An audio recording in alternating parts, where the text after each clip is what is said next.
బ్రహ్మశ్రీ పేరాల భరత శర్మగా కాదంబరి రసజ్ఞత మూడవ భాగం. ఇప్పుడు బాణుడి అక్షర శిల్పం ఎలా ఉన్నది అనే దాని గురించి చెప్తున్నారు ఆయన. విను. రుచిర స్వరవర్ణ పదారసభావవతి జగన్మనోహరతి సాకి తరుణి నహి నహి వాణి బాణస్య మధురశీలస్య. రుచిర స్వరవర్ణ పదారసభాగవతి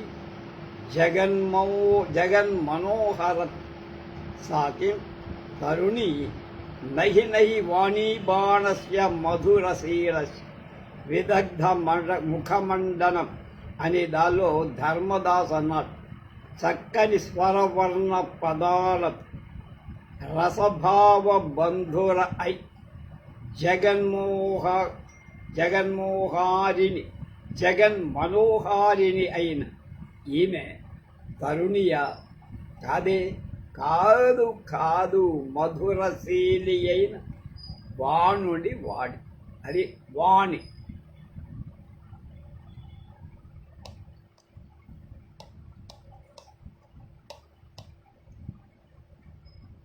కథాయాం సరసం వస్తు గజ్జైరేవ వినిర్మితం.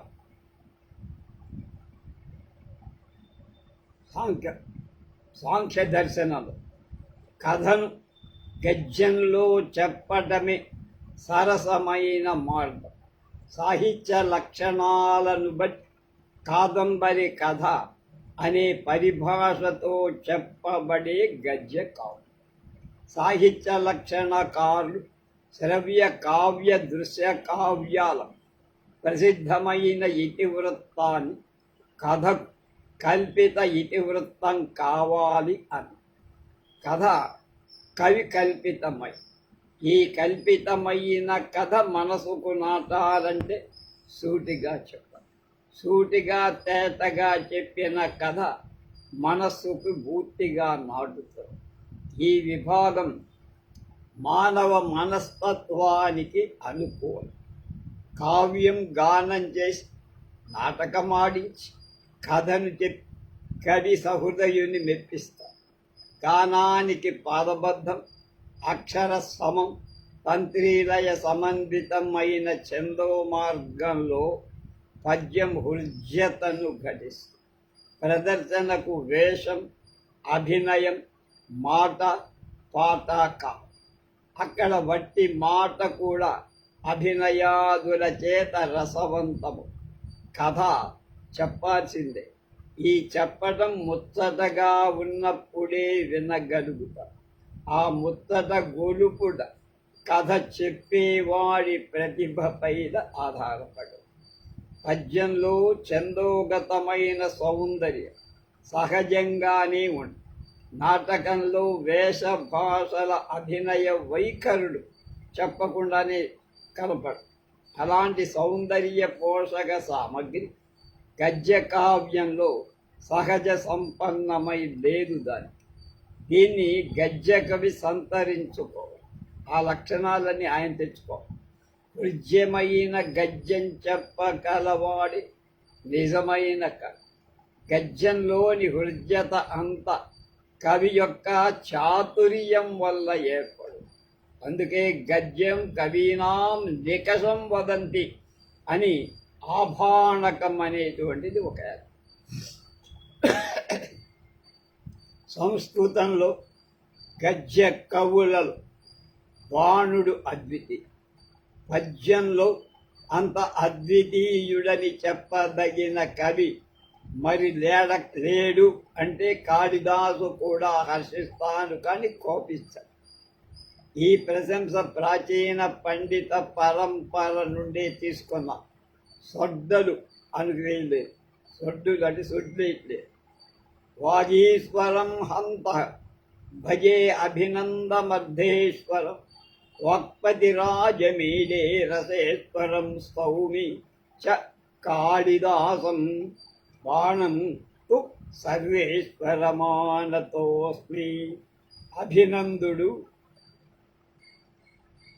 పదప్రయోగ పరమేశ్వర వాక్పతిరాజు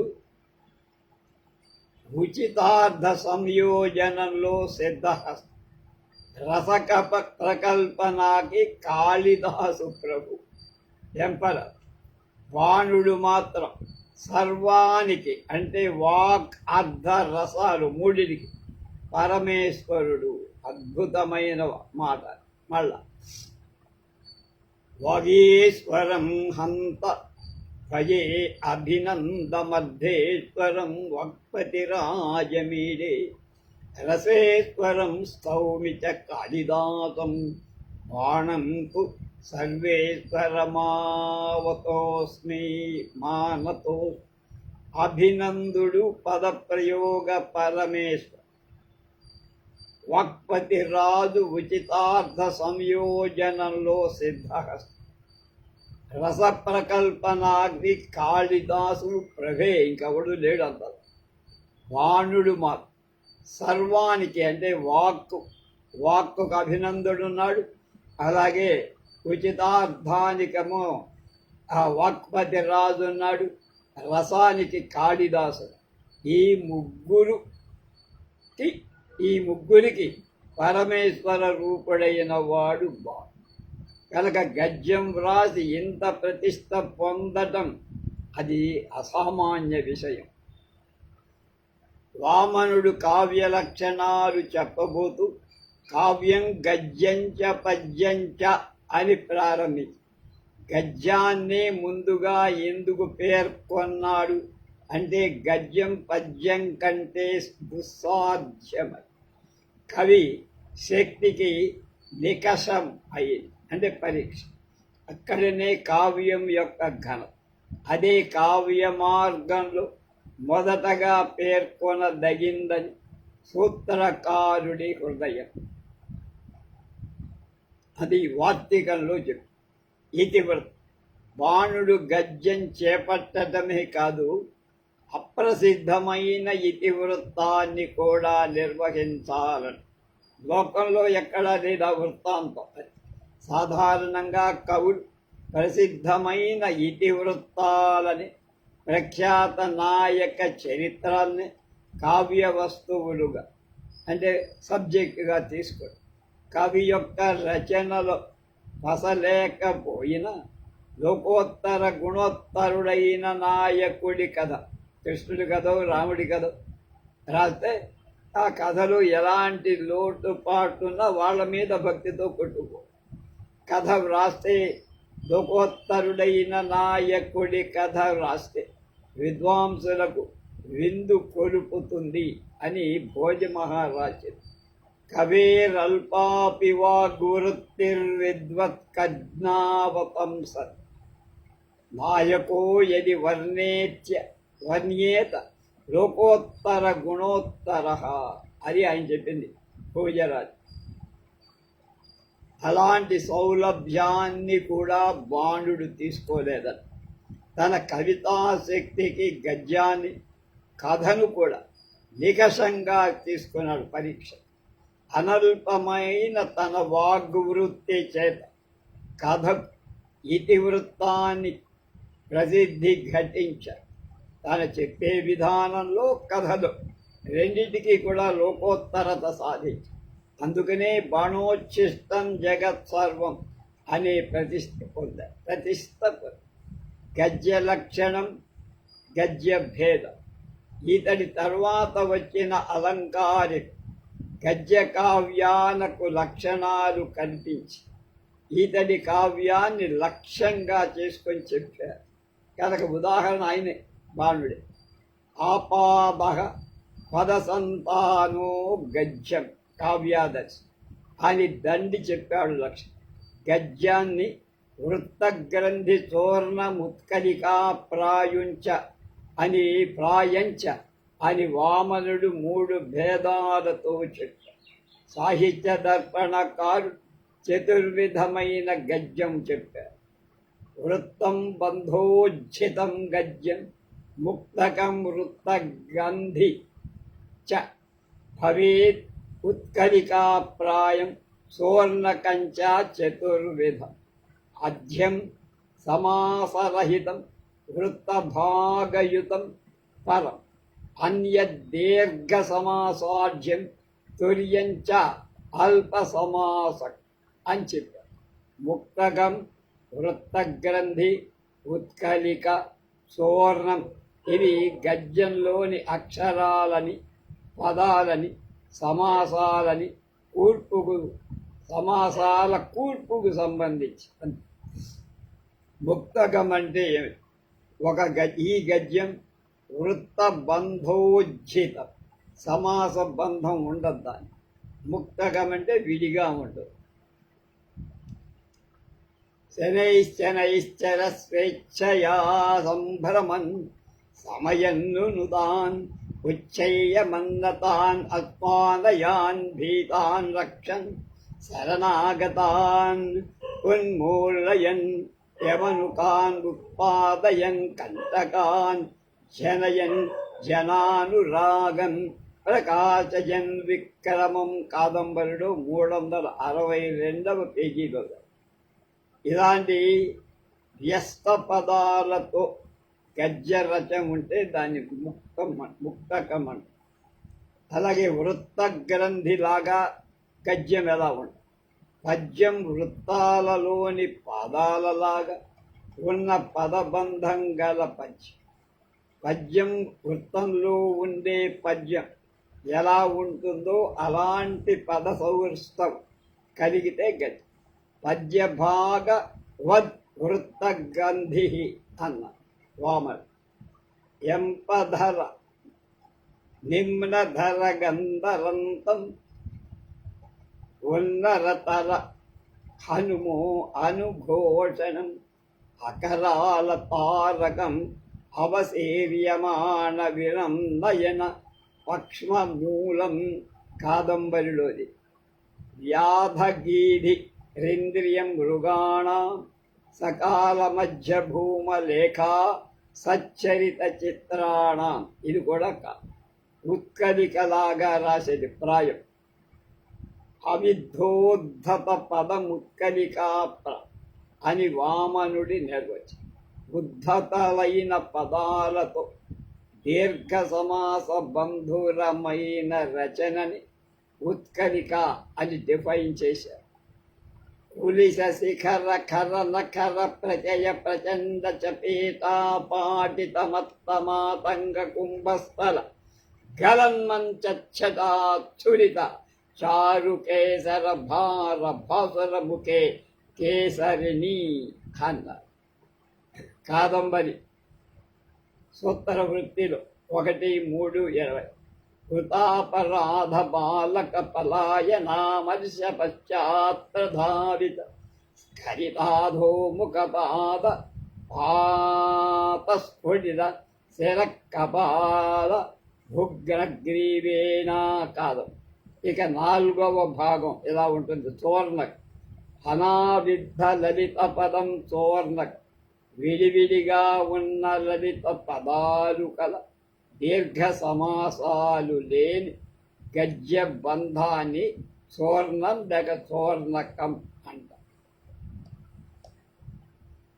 అదంచో హి మహాత్మానాం ప్రభావగా బహుద్భిరితాంతు సంసార వృత్తయా చిత్రం చ దైవం ఆశ్చర్యాధిశయ యుక్తాశ్చ తపస్సిద్ధంతయ అనేక విధాశ్చ కభ్యనాం చింతయ. కాదంబరులు సాధారణంగా బాణుడి వర్ణలు ఎక్కువగా ఉత్కలికాప్రాయాలైన గద్యాలతో మొదలుపెట్టి మధ్యలో శ్లేష అనుప్రాణితో ఉపమా విరోధాభాస మొదలైన అలంకారాలు వృత్తగ్రంథి గద్యాన్ని తీసుకొని అక్కడక్కడ భావ విచ్ఛిత్తిని ముక్త గద్యాల్లో చల్లుకుంటూ సువర్ణక గద్యంతో ముగిస్తారు. ఈ క్రమం నియతంగా పాటించాడంటే పన్ని మొదటి నుంచి చివరి దాకా చేశాడని కాదు.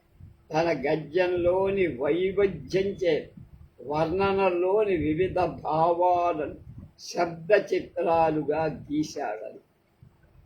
అర్థంలో నవనవత్వం, అగ్రామ్యమైన జాతి, చడిత్య అర్థ అవబోధం కల శ్లేష, రెండర్థాలు వెంటనే స్ఫురించదు.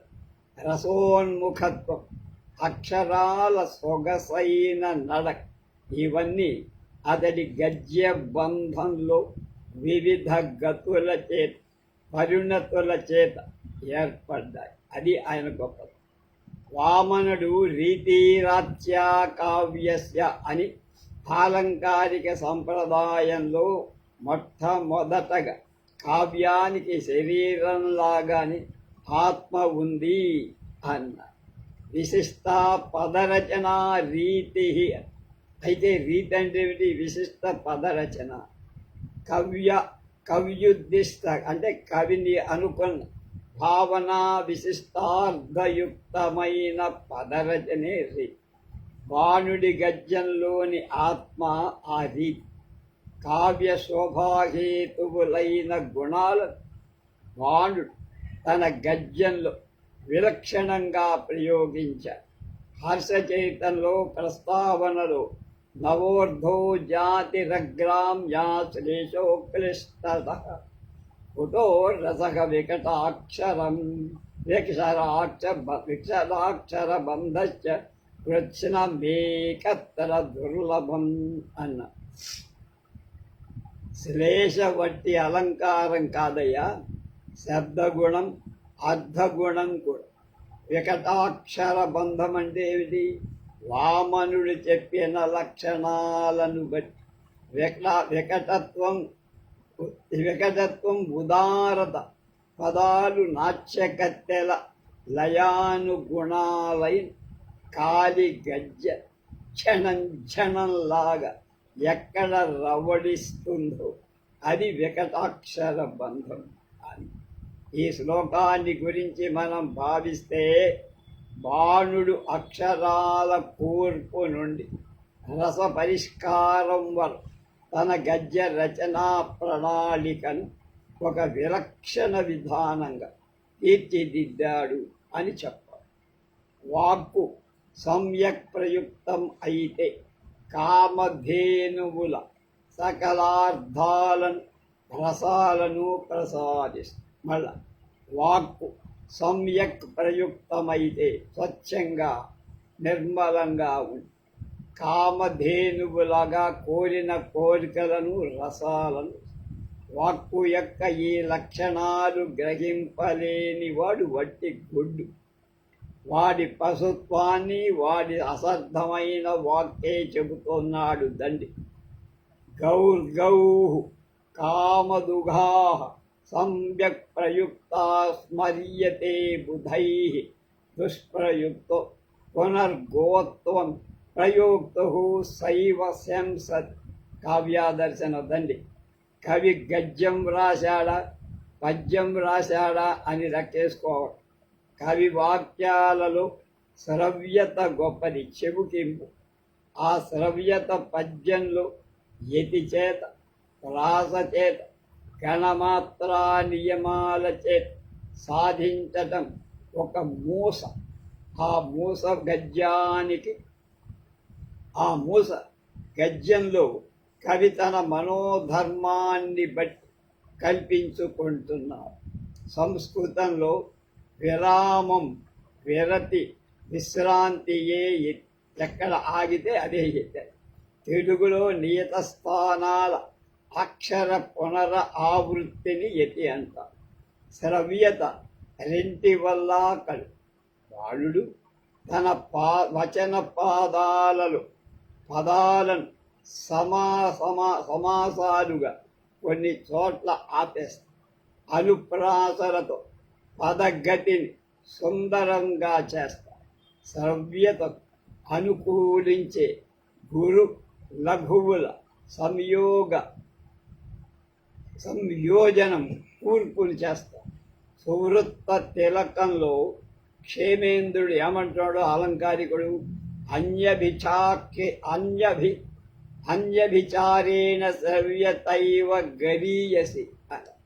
ఛందస్సులో నిత్యంగా ఉండాల్సిన ధర్మం శ్రవ్యత, చెవికి అది అన్ని ధర్మాల కంటే అదిగో.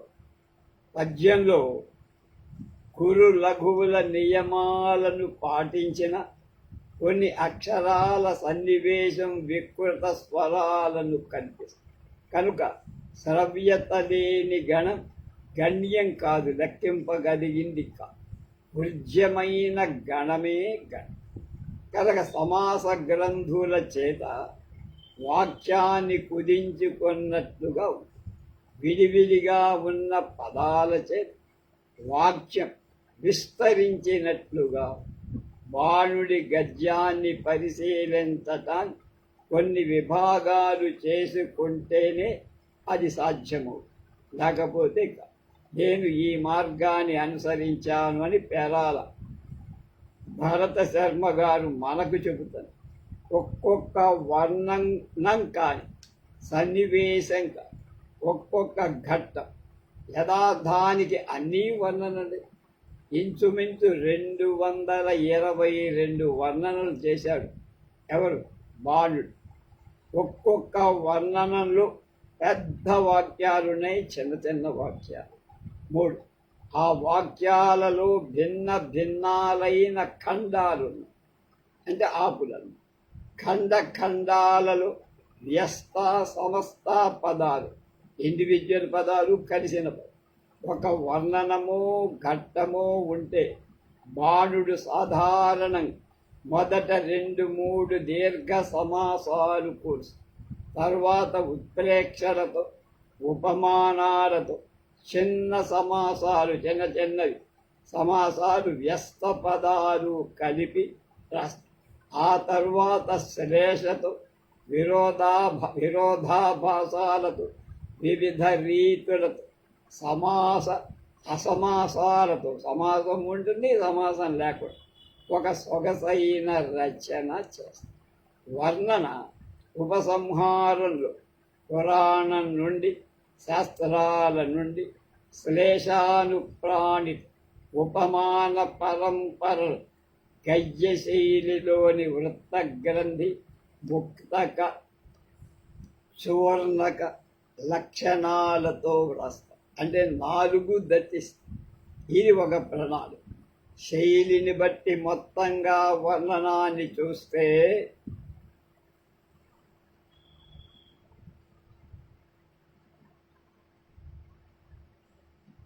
కొండపై నుండి జాలువారి నది నేలకు దిగి ప్రవహించేటప్పుడు నాగరస గమనం అంటే నాగుపాము నడక వరకు ఎన్ని సొగసులతో పోతుందో అలాగే అన్ని సొగసులు కూరుస్తుంది. సమాసాల చేత వాక్యాలను కుదిస్తారు, విడి పదాల చేత వాక్యాలను విస్తరిస్తారు. ఉపమాధ్యలంకారాలను తరంగాలలాగా పరంపరలుగా నటింపచేస్తారు. 2 సమాసాల మధ్య ఒక అలంకారాన్ని స్త్రీ స్తనద్వయం మధ్య హారంగా ఉంటుంది. బాలుడి వర్ణనం యొక్క సంపూర్ణమైన రూపం ఇంత ఎవడు చెప్పాడు? మనకు ఎవడు చెప్పారు? అంగి పదంగాలు వాక్య, ఆ వాక్యాంగాలు వ్యస్త సమస్త పద. ఈ వాక్యాంగాలలోని స్వర వర్ణాలు ప్రత్యంగకాలు చేతికి వేళ్లలాంటి, కంటికి రెప్పల్లాంటి, నోటిలో దంతాలలాంటి. కనుక వాక్య సౌందర్యం ఎక్కడ ఉంటుంది? వీటి అన్నిటిలో ఉంటుంది. ఇందాక చెప్పిన వాటి మొత్తం ఆ సరంజామాలు. అంగ ప్రత్యంగకానాం యః సన్నివేశో యథోచిత సుస్నిగ్ధ సంధి బంధ స్యాత్ తత్సౌందర్యమితీర్యతే. భరతనాట్య శాస్త్రంలో రసంలో చెప్పాడు భోజు. అంగి నిర్మాణంలో అంగ ప్రత్యంగాలు అంటే యథోచితంగా సన్నివిష్టాలు కావు. యథోచితంగా అంటే దేనికది సదృశ్యంగా ఉంటుందో ఆ రకం, అంటే ఎలా ఉండాలో అలా. అంగ ప్రత్యంగాల పరస్పర సాదృశ్యం వల్ల వాటి సన్నివేశం యథోచితంగా ఉంటుంది. ఎలా ఉండాలో ప్రపోర్షన్ అంటారు, సిమెట్రీ అంటే. అలా యథోచిత సన్నివేశం వల్ల వాటి భిన్నత్వం పోతుంది, తిరోగతమై అంగి అందులో ఏకత్వం కలిసిపోతాయి అన్నిట్లో. కనుక సదృశాలైన అంగ ప్రత్యంగాల సన్నివేశం అంటే సంధానం అంగిలో పూర్ణత్వాన్ని కనిపిస్తుంది. సన్నివేశం సుస్నిగ్ధ సంధిబంధమైతే విభాగం ప్రతీన కల్పమై అంగిలో అఖండత్వాన్ని పొందుతుంది. ఏకత్వం పూర్ణత్వం అఖండ, ఏకత్వం పూర్ణత్వం అఖండ అవి సౌందర్య లక్షణం. ఇవి సమాధి లక్షణాలు కూడా. The perfection of form resulting from the harmonious combination of diverse elements in unity, that quality of objects that gratifies the aesthetic nature అని బ్యూటీ అనే పదానికి స్టాండర్డ్ డిక్షనరీ ఇచ్చిన వివరణ, డెఫినిషన్. ఏకత్వ పూర్ణత్వ అఖండత్వ. ఏకత్వం ఉండాలి, పూర్ణత్వం ఉండాలి, అఖండత్వం ఉండాలి. ఏ అంగిలో సిద్ధిస్తుంది దానిలో సౌందర్యం అనే ధర్మం దీపిస్తుంది, ప్రకాశం. అలాంటి దానిలో జీవుడు రమిస్తాడు, ఆనందపడు. అలాంటి దానిని రమణీయం, సుందరం, సరసం అని భావిస్తాం. రసజ్ఞత కోసం వచ్చాం కదా, అది. ఈ లక్షణాలు బాణుడి వర్ణనలోని గజ్య నిబంధనాలలాగంటి. కాదంబరి కథే సుందరము, ఎంత సుందరము, అందులోని పాత్రలు అంత సుందరం. అవి ఎంత సుందరాలు, అందులోని రచన అంత సుందరం. ఈ త్రివిధమైన సౌందర్య కాదంబరి ఐక్యభావం పొంది.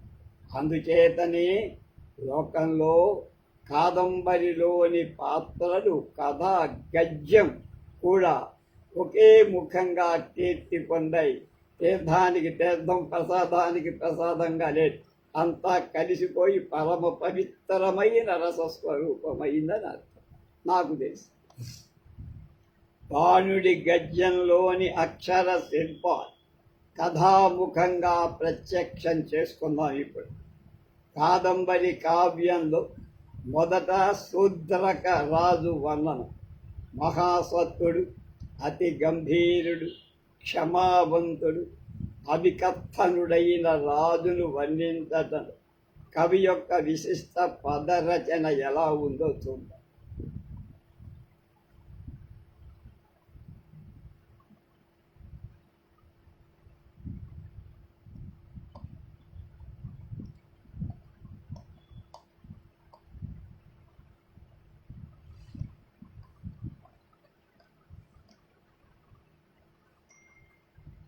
కొంత అర్థంగా ఉన్నాయి, అర్థంగా ఉన్న వదిలేసిన తర్వాత. సత్య ప్రత్యాదేశో ధనుష్పదాం ధౌరేయ సాహసికాం అగ్రడే విదగ్ధానాం. అర్ధవ్యక్తి ముక్తక లక్షణం, శబ్దగుణం అర్ధవ్యక్తి, గద్య లక్షణం ముక్త. అలాగే ధౌరేయ సాహసికానాం అగ్రనేర్విదగ్ధానాం, అందులో కూడా అర్ధవ్యక్తికి శ్లేష వైనతేయ ఇవ మాధుర్యం చూర్ణకం గద్యలక్షణం. విరోధాభాసం వినతానందజనన భాస వైన్య ఇవ చాపకోటి సముచ్చారిత సకలారాతి కులాచలో. మాధుర్యం చూర్ణకం ఓజోగుణం ఉత్కలిక. ఇది ఏకైక వాక్యం. వాక్యంలో గల స్వరవర్ణ పదాల రుచిరత్వం హృదగ్భూతంగా ఏర్పడ అన్నింటి యొక్క సమాహార రూపమైన చారుత్వం అందం భాసమవుతుంది. ఈ వాక్యం లోని 30 భాగాలు ఉన్నాయి. ఇవి పాదాలు కావు, కానీ వీటిలో 30 గతులలో స్వరాలు అంటే అక్షరాల సవ్వడులు, హ్రస్వ దీర్ఘ గురు లఘుతత్వాలైన సవ్వడు, వర్ణాలు అంటే అచ్చులు హల్లులలోని వివిధాలైన వర్గాది వర్గయుక్ అనునాసికాది భేదాలతో, ఊష్మాలు మొదలైన వాటితో ఒప్పిన వివిధ వర్ణ పదాలు, వివిధాలైన సవ్వడులు శబ్దం కల అక్షరాలచే ఏర్పడిన అర్థవంతాలైన శబ్దాలు సుప్తిదంతాలు. ఇవి వాక్య శరీరావయాల సౌందర్య సంపాదకానికి తోడు. ఈ సౌందర్యం ఈ అవయవాలలోని ప్రతి కూడా ఉంది. అక్షరానికి గల స్వరమే ఇక్కడ దృశ్యమానమైన అణు. అక్షరం ప్లస్ దాని సవ్వడి ధ్వని రెంటికి అవినాభావం. పదం పొందినవి భాగా, అలాగే పదానికి వీటికి అవినాభావం. ఈ స్వర వర్ణ పదాలలో కనపడే సౌందర్యం ప్రతి పదంలో వరుసగా ప్రవాహ రూపంలో భాషిస్తుంది. ఇది ఒక సంతత ధార ప్రవాహం. లోపల గల జీవశక్తి యొక్క స్పందనమై శబ్దగతమైన ఈ స్పందన హృదయైక వేచి ఆపాదమైన గద్యంలో ఈ స్వరవర్ణ పదాల విలక్షణమైన కూర్పుగల ప్రతి వాక్యపు కొనక స్వచ్ఛందమైన ఒక భావం. ఇక్కడ కవి భావనయే ఛందం. నాఛంద వాగుచ్చర నిరుక్తం చెప్తాను. దాన్నే నాట్యశాస్త్రంలో భరతుడు ఛందోహీనో న శబ్దోస్తి న ఛంద శబ్దవర్జితం ఏవంతు ఉభయ సంయోగో నాట్యస్యోద్యోగ స్మృతి ద్యోతక స్మృత. ఛందం లేని శబ్దంలో, శబ్దం లేని ఛందంలో అందం ఉండదు. వీటి సంయోగం కవి భావనా సిద్ధం. హృదయోద్దీపం. అచ్ఛందమైన వాక్యం చెవికి ఇంపు కాదంటే ఛందస్సు లేని వాక్యం చెవికి మనసుకు హత్తుగా. గద్యంలో ఛందం కవి భావంలో పడి వస్తుంది. గోథే అన్నట్లుగా the measure flows as it were unconsciously from the mood of the poet.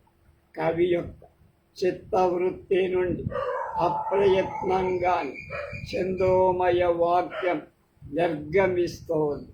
ఉదాహృతమైన Shudraka వర్ణనాపరమైన వాక్యం వ్యాకరణాన్ని బట్టి ఒకటే వ్యాఖ్య, కానీ కవి చిత్తవృత్తి స్పందన రూపమైన ఛందం ఆ వాక్యంలో 30 పాదాలు మెజర్స్ ఉన్నాయి. ఈ దృష్టితో ఈ వాక్యాన్ని అనుశీలించిన గద్యకవి హృదయగత వాంగమయ భావనా స్వరూపమేమిటో మనకు అర్థం. సర్వలక్షణ లక్షితుడైన రాజు సర్వలక్షణ లక్షితమైన గద్యాన్ని చిత్రించారు. రాజును సర్వలక్షణ లక్షితమైన గద్యంతో చిత్రించారు. ఓజ ప్రసాద మాధుర్య సౌకుమార్యాది గుణాలు రాజులో ఎలా ఉంటాయి, గద్యంలో కూడా ప్రసంగ ఉచితంగా ప్రవర్తించ. ఆసీద శేష నరపతి శిర శాసన పాకశాసనయు అతి అని ప్రాస యమకం పదాలకు ఒక గమకాన్ని కూర్చగా దీర్ఘ సమాసాధ్యమైన శైలి ఉత్కలికా కోటికి చెంది భుజోగుణ భాసురం అయింది. ఉత్ప్రేక్షతే రాజు వైభవం ప్రకటింప. రాజు యొక్క గంభీరమైన వాక్క పరంపరలు మూర్తి కట్టింది అంటే బొమ్మలాగా చూసి ఇన్ని లక్షణాలు కవి యొక్క పృథక్ ప్రయత్న సిద్ధాలు కావు. పరారూపమైన కవి యొక్క భావన వైఖరి రూపాన్ని పొందినప్పుడు ఆ అక్షర విన్యాసం అలాగే ఉంటుంది, వాటి చేతిలో ఏముండదు. ఈ సమాసాల కూర్పు రెండవ పాదంలోని సమాస రచనకు చాలా తేడా.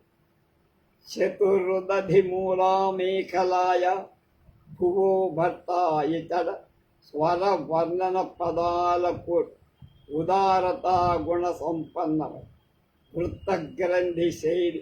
అందులో వృత్త పాదమే చెప్పక్కర్ల, వృత్త పాదము యొక్క నడక ఉందండి.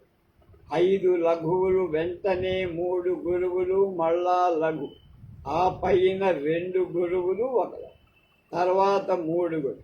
ఈ హస్వ దీర్ఘ లఘు గుర్వక్షరాల సవ్వడిలో శబ్దంలో మొదటి లఘువు గతి ధృతగతి, తరువాత దీర్ఘాల ప్రస్తార మంద్రం ఖా భూ భ అనే వర్గయుక్తుల మహాప్రాణ లక్షణంచే స్వరాలు అక్షరాల శబ్దం సవ్వడి ఆరోహణ క్రమంలో సౌధ శిఖరానికి వెళ్ళి అక్కడ సమతలంలో విహరించున్నట్లుగా ఉంది.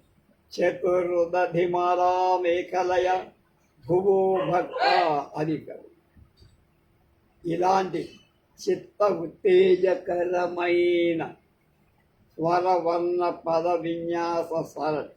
ఇక్కడ కవి అక్షరాలు ఒక స్వర ప్రవాహాన్ని కూర్చారు. ఇది బాణుడి వాగ్బాణ సరసగమన స్ఫూర్తి.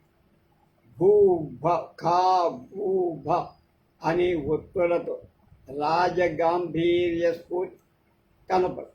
ఈ అక్షరాలు వాటిలోని శబ్ద సవ్వడులతో పదాలతో బాణుడు వాక్కు వృత్తిని క్షణక్షణం విచ్చిత్తి విశేషాల చేత నూతన బంధాలతో ఉయ్యాల ఊగించినట్టు. ఇది అతని రచనలో ప్రతిపాదరమణీయత. ప్రతి పాదంలో కూడా రమణీయతను తీసుకురావు. దానిచే అవియే అక్షర, అవే పద, అవే సవ్వడు ఎప్పటికప్పుడు కొత్తవైన ధ్వనులతో రూపాలతో నవనవంగా స్పందిస్తూ ఈ స్పందనలో ఋత ధర్మము. ఋతం అంటే కంపన, అంటే వైబ్రేషన్, చలనం. ఇయత్తి హృదయం ఇది ఋతం రుగతవు అమరకోసవ్యం. హృదయంగమమైన గతే ఋతం. అక్షర సంబంధమైన ఈ ఋతమే లయ అని కూడా పిలుస్తున్నాం, రిధం అంట. దీన్ని గూర్చి గ్రీకుల అభిప్రాయం టిఎస్ ఒమాండ్ అనే ఆంగ్ల ఛందోవేత్త చెప్పిన వాక్యాలు గమనించమంటున్నారు పెరాల. Philosophers have called rhythm the pulse of the universe. లయ అనేది ప్రకృతి యొక్క ధర్మం, దాని పల్స్ నాది. The Greeks said that its sire was God. All events of poetry in common with other arts is wholly and absolutely conditioned by rhythm. This is the breath and the law of its being. Vishwa Chaitanya Spandame Rutam Rhythm. భగవంతుడే దానికి ప్రభవ స్థానం, అంటే పుట్టినతో. సుందర నిర్మాణ రూపాలై సర్వ కళలకు rhythm అనేటువంటిది ప్రళయ ప్రధానత. విశేషించి కవిత అది ప్రాణభూతమైన పరమధర్మం. ఋతంభరమైన అక్షర బంధం వక్తృ శ్రోతల మనస్సులలో సమాధిని నిష్పాదించి తన్మయత్వం చేస్తుంది. కావ్య పఠన కాలంలో కలిగే తన్మయత్వం పాతంజల మహర్షి చెప్పే ఋతంభరం లాంటిది.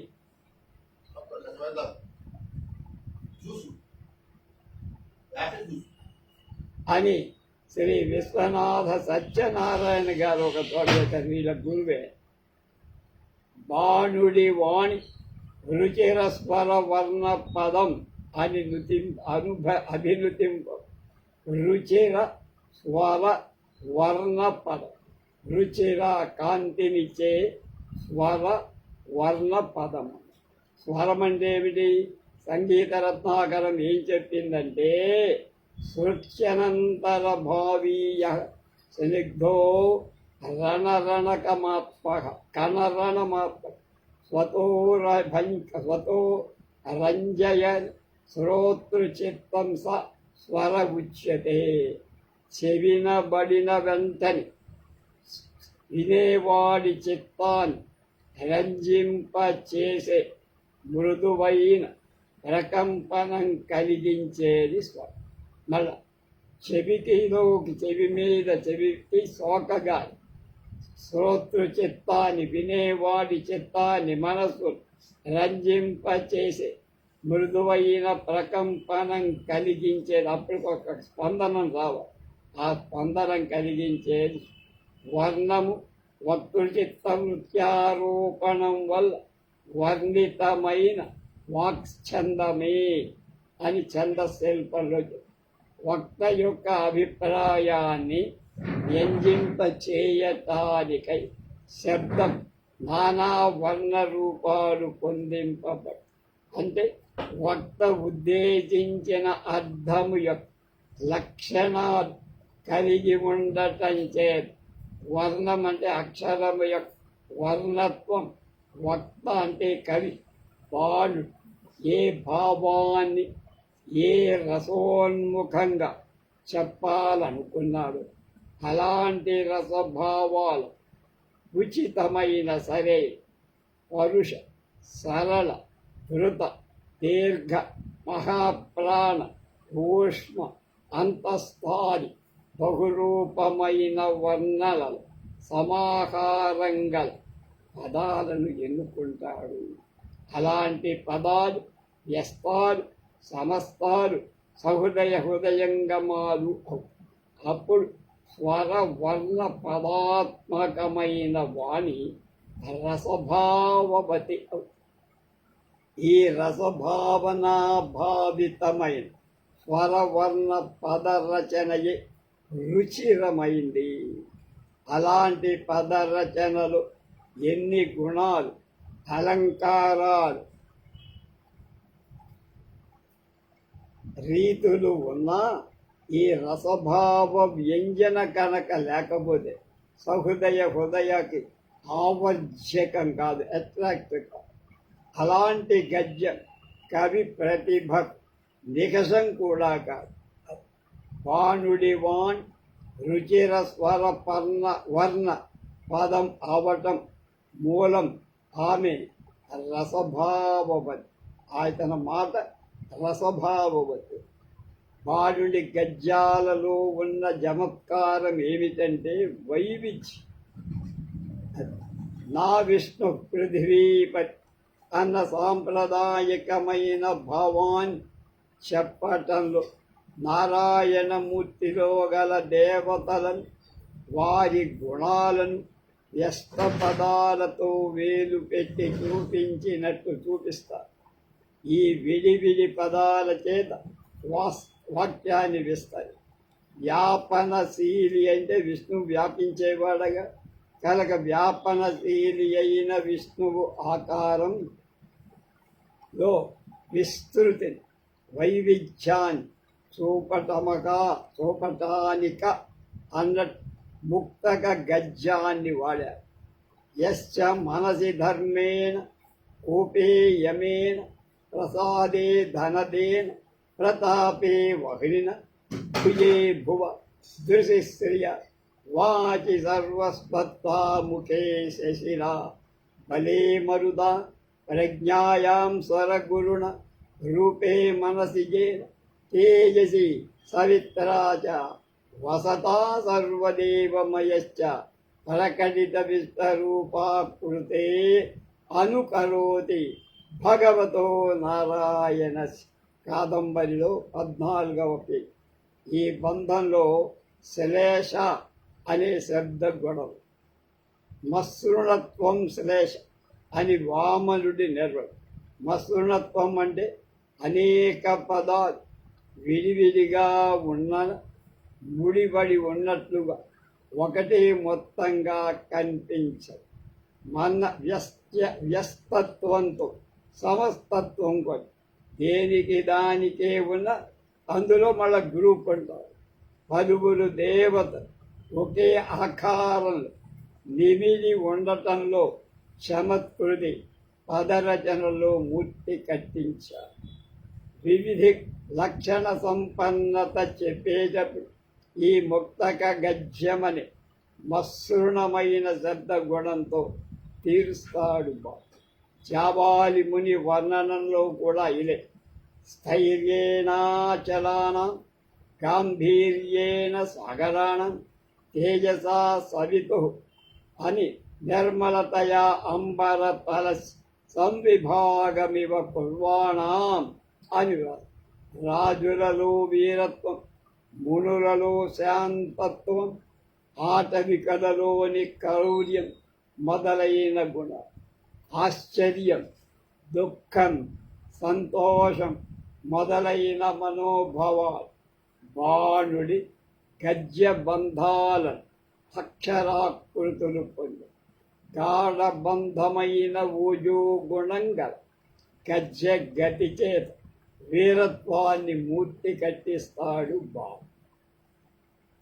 యస్య చ మదకలకరి కుంభీపీఠ పాటనమచరత లగ్నస్థూలముక్తాఫలీ దృఢముష్టి నిష్పీడన నిశ్యూత ధారాజల బిందు దంతు తేన అభినారికేవ సమర నిశాసు సమీప మసకృదా జగామ రాజలక్ష్మి కాదంబరిలో 14లో 15.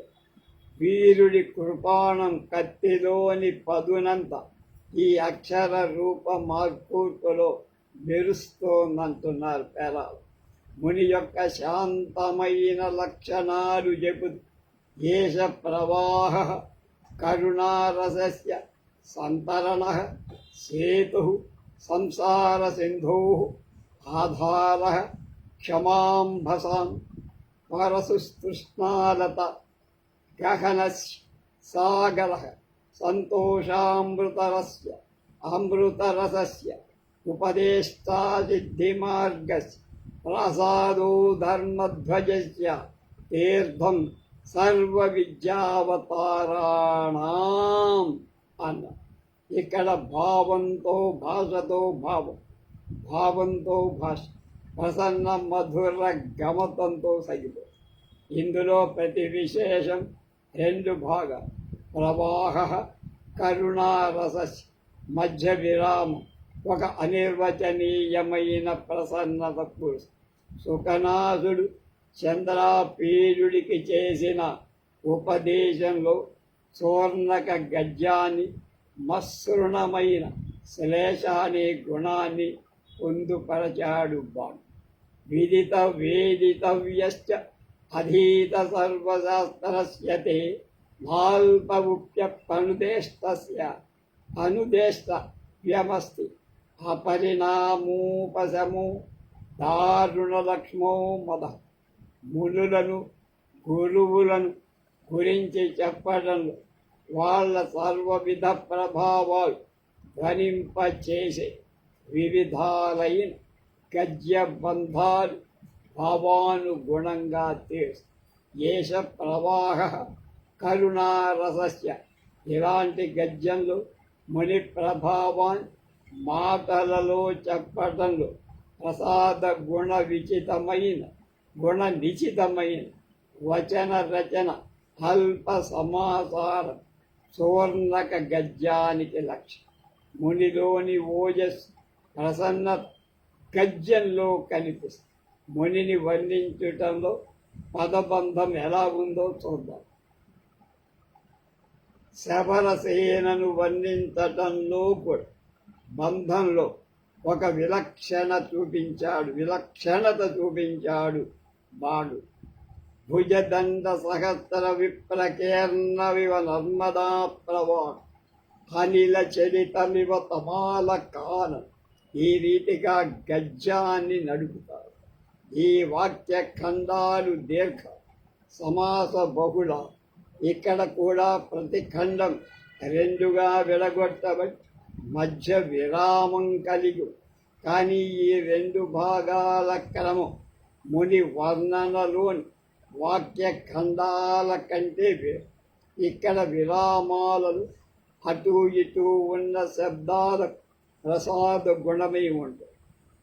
ఇక్కడ మొదటి భాగంలో అక్షర విన్యాసం ఆరోహణ క్రమంలో అర్జున భుజదండ సహస్ర విప్రకీర్ణవి. రెండవ పాదం నర్మదా ప్రవాహం అవరోహణ క్రమంలో. ఆరోహణంలో ఓజోగుణం, అవరోహణంలో ప్రసాద గుణం. మొత్తం రెండు ఖండాలకు ఓజ ప్రసాద గుణాల కలయికతో సమాధి గుణం ఉన్నది. చిత్త ఉత్తేజకమైన పదబంధం, ప్రసన్నతాజనకమైన పదబంధం, చిలుకల పలుకులలో భయజనితమైన సంభ్రమం, తద్విరతిది. ఈ మిశ్ర భావంతో దాని చిత్తవృత్తంతా ధ్వనింపచేసి, అలాగే దట్టమైన అడవిలోని లక్షణం శబ్దాలతో రూపుకట్టేటట్లుగా చేస్తుంది. వింధ్యాటవి ఒకటి ఉంది, అందులో మనం ప్రవేశించేటప్పుడు అస్థి పూర్వాపర జలధివేలావలగ్న మధ్య దేశాలంకార భూతామేఖలేవ భువ అని అడవి యొక్క విస్తీర్ణ దీర్ఘతమాసాలతో. అలాగే అడవి లోపల దాని గహనత్వాన్ని, దట్టమైన లక్షణ లఘువులుగా బహుళంగా పొదిగిన సమాసాలలో కుదించిన వాక్య ఖండాల మొత్తాంతో గుబురులుగా, చెట్ల తోపులుగా, అడవి తీగలతో గజిబిజిగా ఉన్న దుబ్బులుగా చిత్రిస్తారు. ఇది స్వరవర్ణ పదాలతో అడవి యొక్క చిత్రం. వన కరి కుల మద జల సేకన సంవర్ధితై అతి వికచ ధవళ కుసుమ నికర మచ్యుచ్చతయ తారాగణమివ శిఖర బేఖేబ్రేశ లగ్నముద్వహద్భి పాదపైదుపశోభిత మదకల ఉదర కల కుల మదకల కుల దృశ్యమాన మరిచ పల్లవ కరికలభ కరమృదితమాల కిసలయా మోదిని మధుమధోపరక్తకర కేరళీకపోల కోమలక్షవిణ సంచర ధ్వనదేవత చరణాలక్త కరసరజితేనే పల్లవచయేన సంఛాదిత. ఇలాంటిగా వర్ణిస్తారు. ఇక్కడ పదాల అక్షరాల కూర్పులో రమణీయత అనుప్రాస కనపడు. మదకల కురకుకుల దృశ్యమాన మపరిచ పల్లవా కరికలభకర మృదిత తమాల కిసలయా మోదిని వంటి పద్య పాదాల ఇవి అనిపించే వృత్తగ్రంథి గద్యబంధ. కేరళీ కపోల కోమల చెవిన దేవతాచరణాలక్తక సరసంజితేన వంటి సంగీతం మధుర స్వరాల గురు లఘవుల ఉయ్యారపు గతు. దట్టమైన అడవిలో పడి కవితాత్మకలవాడి అడవిలోని రామణీయ కథి మనసుకు పట్టినట్లుగా సరసత కొలుపు. అడవితో మొదట ప్రవేశిస్తామా అని చక్కగా ఉంటుంది. ప్రవేశించి కొంతవరకు అలవాటైన తర్వాత అడవిని గురించే భావాలు, శ్లేషలతో, ఉపమానాలు, కథలతో విస్తరి. అప్పుడు అడవిలోని అందం, శ్లేష వంటి శబ్దాలంకారం లక్షణం ఉపమా విరోధాభాస జలంకార చరిత్ర పురాణ ఇతిహాస కథా పరిచయంతో మనసుకు పట్టి చిత్రకారుడు తను గీసిన గీతలను పూసిన రంగులను చూపలేని ఈ చిత్రాలు వాడు తన స్వరవర్ణ పదాలతో నింపాడు.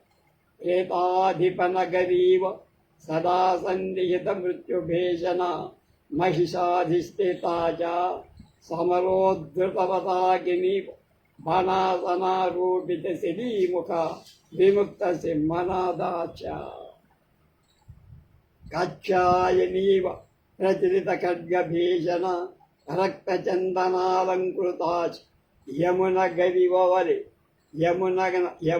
యమనగరిలా ఈ అడవి నిత్యం మృత్యువును అంటే యమునకు నివాసమే కాక వాడి వాహనమైన ధ్వనులతో కూడా నిండి ఇక్కడ మృత్యు మహిష శబ్దాలోని శ్లేషబట్టి అడవి యొక్క భీకరత్వం ఈ వర్ణంలోని అర్థం పరామర్శించడం ప్రస్తుత లక్ష్యంగా ఇక్కడ శబ్దగత శ్లేషాలు అలంకారాలు బాణుడి గద్యానికి తీర్చిన అలంకారాలని చెప్పడం. తరువాత ఉపమానాలు గుప్పిస్తాయి. గద్యం నడకలు అడవి యొక్క బహురూపాలు చలన చిత్రాల్లాగా పరంపరగా ప్రకటించే శైలి చూడ. క్వచిత్ ప్రళయ వేళేవ మహారవరాగధనుష్టా సముత్థిత ధరణీ మండల క్వచిత్ దశముఖ నగరీవ జటుల వానర బృంద భుజవ్య మానతుంగశాలాకులా క్వచిత్ అచిర నివృత్త వివాహ భూమిరివ హరిత కుశ సముత్కుశ కుసుమ శమీపలాశ శోభిత క్వచిత్ ఉన్మత్తర మృగపతినాద భీతేవ కంటకి. ఇలాంటివి 11 వాక్యఖండాల అడవి యొక్క చిత్రాలను మనకు ఎదుటగా ఒక బొమ్మ గీసినట్టుగా వర్ణనలలోని పదజాల అడవి యొక్క రూపును చూపించినట్టు ఉద్విగ్నమైన హృదయాన్ని ముగింపుతో ఆ పదాలలోని ప్రసన్నత పరుస్తుంది.